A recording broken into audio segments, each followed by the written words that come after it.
lúgubre, del oscuro, de cómo pensemos cuáles son esas primeras imágenes, pensar en el autor, pensar en la metamorfosis, en Cartas al Padre, e inclusive estos cuentos nos ha acercado a este imaginario de Kafka.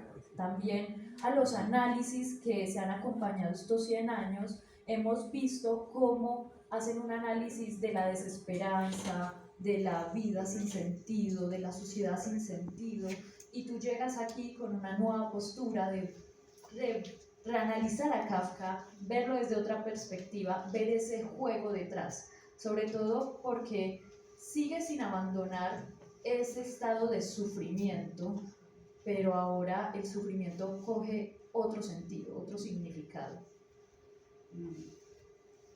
Yo creo que hay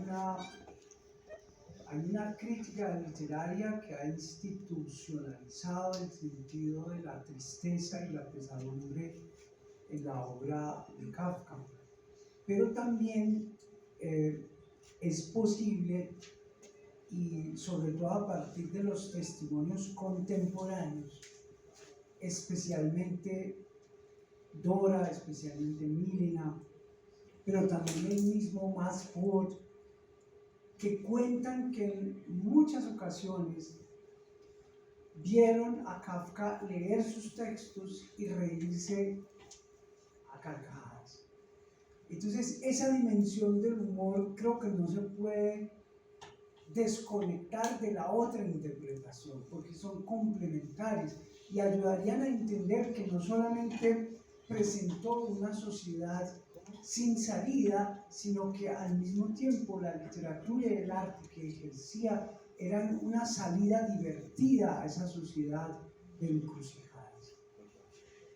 Parece que en una ocasión lo invitaron a Múnich a leer en la colonia penitenciaria, y cuentan los que asistieron a esa lectura pública que él no era capaz de leer porque se toteaba de la risa mientras iba leyendo. Ese cuento es de una gran crueldad, porque hay una máquina que talla en el cuerpo del acusado sus delitos, sus culpas. Y sin embargo, vemos allí explícitamente una denuncia de lo que sería el imperialismo. Y el imperialismo no solamente de lo que era el imperio austrohúngaro, sino en los borradores de ese cuento aparece que ese cuento sucede en una isla en el Caribe y que el imperio es norteamericano, casi que iba a decir yo Cuba y Guantánamo. Ese cuento es explícito en señalar que el avance del imperialismo es el que va a ser el responsable de llevar esta civilización al colapso, y él lo presenta con ese humor, con esa capacidad sarcástica de burlarse de lo que ha pasado. Y también hay un dibujo, con esta primera rondita, hay un dibujo que él hace el día que lo llamaron para irse al ejército y participar en la guerra. O sea, había una orden de que todos los hombres del imperio austrohúngaro debían ir a la guerra después del asesinato del archiduque. Y él hace un dibujo donde las figuras son panzonas y se parecen a Mickey Mouse y llevan la bandera del imperio austrohúngaro. Entonces él responde a través del humor, desconfigurando esas nociones de aceptación de la verdad, de aceptación del poder, de la autoridad, esa capacidad que él tiene de poner entredicho lo que debe ser aceptado y lo que debe ser comprendido.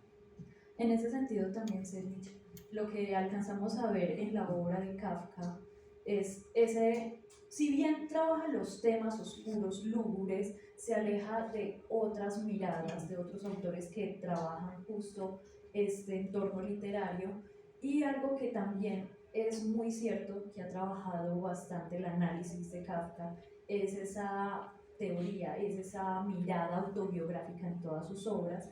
Ahí lo estabas mencionando un poco, y de alguna forma esa mirada autobiográfica en todos sus escritos también ha llevado a la conclusión de generalizar a Kafka como lúgubre.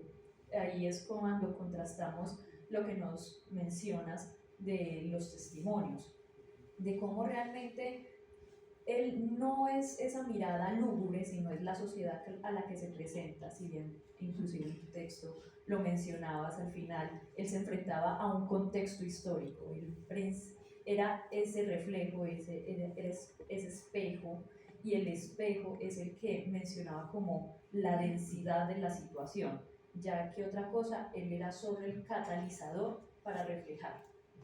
Hay una obra bastante problemática para su lectura y es Carta al Padre. ¿Y por qué digo que es problemática?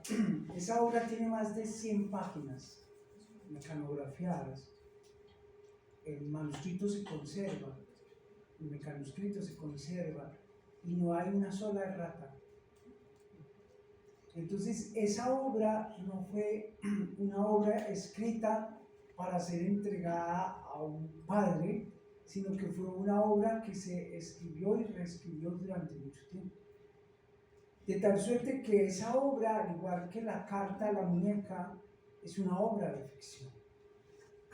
Pero interpreta a tal punto la sociedad y los relacionamientos de esa burguesía judía emergente en Praga, que sirve perfectamente como un documento histórico.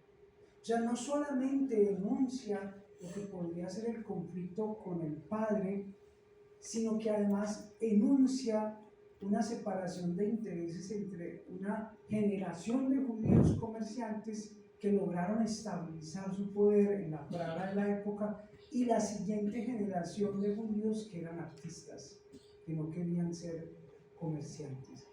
Entonces, cuando se lee solamente como un testimonio autobiográfico, entonces inmediatamente pasamos a considerar, como dice la carta, que Hermann, el padre, era un tirano, era un tipo violento, que ejercía los maltratos y todo lo demás.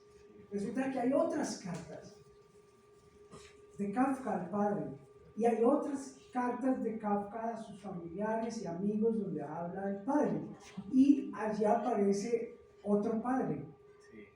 Resulta que Kafka se comprometió con Felice Bauer 3 veces, incumplió ese compromiso, y el único amigo que le quedaba era el papá, que siempre pagaba las deudas y las multas ante la comunidad judía para librarlo de la cárcel.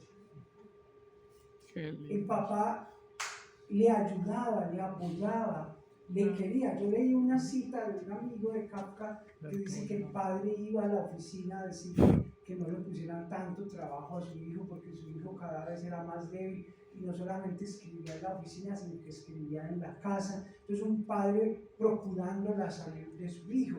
Esa figura no aparece en la carta al padre. Entonces, hemos de entender que esa división entre lo privado y lo público, el testimonio personal, el testimonio histórico, en esta obra es muy difícil separar. Y es casi que una orden del texto que leamos las dos dimensiones de manera complementaria, para no entender simplemente que era un chico que tenía un complejo con el padre. Los críticos dicen un complejo de Edipo con el padre, otros dicen que era un hijo homosexual que ocultaba su homosexualidad y tenía riñas con el padre, para no rayar solamente en esas elucubraciones en torno al sujeto. Yo creo que es importante darles el carácter de documento histórico, porque sí nos permite entender lo que sucedía en esa época.